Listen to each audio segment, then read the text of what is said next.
मुंशी प्रेमचंद जी की लिखी कहानी कातिल भाग 4। तो चलिए शुरू करते हैं।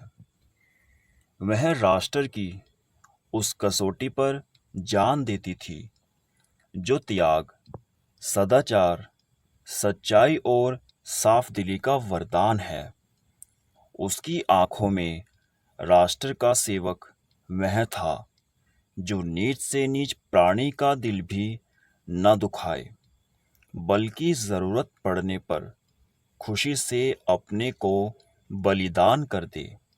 अहिंसा उसकी नैतिक भावनाओं का सबसे प्रधान अंग थी। अगर धर्मवीर किसी गरीब की हिमायत में गोली का निशाना बन जाता तो वह रोती जरूर, मगर गर्दन उठाकर उसे गहरा शोक होता। शायद इस शोक में उसकी जान भी चली जाती, मगर इस शोक में गर्व मिला हुआ होता। लेकिन वह किसी का खून कर आए, यह एक भयानक पाप था, कलंक था।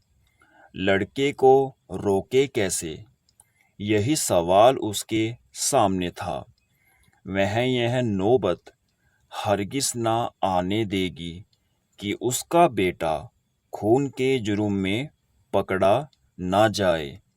उसे यह बर्दाश्त था कि उसके जुर्म की सज़ा बेगुनाहों को मिले। उसे ताज्जुब हो रहा था, लड़के में यह पागलपन आया क्यों कर वह खाना खाने बैठी, मगर कोर गले से नीचे न जा सका। कोई जालिम हाथ धनवीर को उनकी गोद से छीन लेता है। वह उस हाथ को हटा देना चाहती थी, अपने जिगर के टुकड़े को वह एक क्षण के लिए भी अलग ना करेगी। छाया की तरह उसके पीछे पीछे रहेगी। किसकी मजाल है जो उस लड़के को उसकी गोद से छीने। धर्मवीर बाहर के कमरे में सोया करता था। उसे ऐसा लगता था कि वह ना चला गया हो। फौरन उसके कमरे में आई। धर्मवीर के सामने दीवट पर दिया जल रहा था। वह एक किताब खोले पढ़ता पढ़ता सो गया था। किताब उसके सीने पर पड़ी थी। माँ ने वहीं बैठकर अनाथ की तरह बड़ी सच्चाई और विनय के साथ परमात्मा से प्रार्थना की कि लड़के का हृदय परिवर्तन कर दे। उसके चेहरे पर अब भी वही भोलापन, वही मासूमियत थी जो 15-20 साल पहले नजर आती थी। कर्कशता या कठोरता का कोई चिन्ह न था। माँ की सिद्धांतप्रता एक क्षण के लिए ममता के आंचल में छिप गई। माँ ने हृदय से बेटे की हार्दिक भावनाओं को देखा।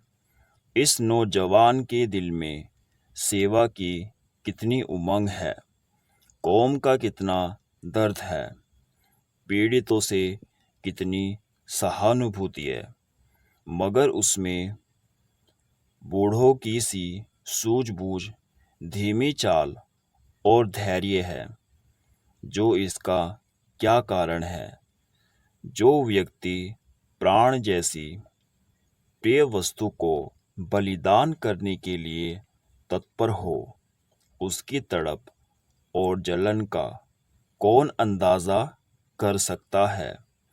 काश यह जोश, यह दर्द हिंसा के पंजे से निकल सकता तो जागरण की प्रगति कितनी तेज हो जाती। माँ की आहट पाकर धर्मवीर चौंक पड़ा और किताब संभालता हुआ बोला, तुम कब तक आ गई अम्मा? मुझे तो जाने कब नींद आ गई।